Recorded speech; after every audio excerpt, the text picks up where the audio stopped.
जे खरं झालेलं आहे किंवा ते खरं झालेले विमान पेट घेतलेले विमान।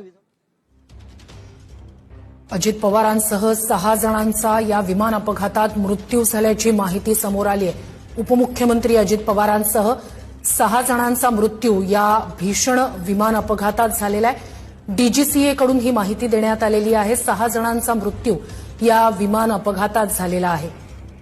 मोठा विमान अपघात झालेला आहे आणि यात अजित पवारांसह 6 जणांचा मृत्यू झालेला आहे। महाराष्ट्राचे उपमुख्यमंत्री अजित पवार यांचा विमान अपघातात मृत्यू झालेला आहे।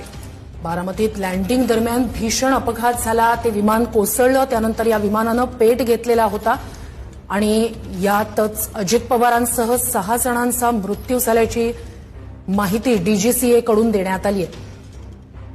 अत्यंत धक्कादायक। सकाळी सभेसाठी म्हणून अजित पवार निघालेले होते मुंबईहून। ज्या विमानानं ते छोट्या विमानानं जे नेहमी प्रवास करत असतात तशाच स्वरूपाचं हे छोटं विमान होतं। मात्र बारामतीत लँडिंग दरम्यान अजित पवारांच्या या विमानाला भीषण अपघात झाला।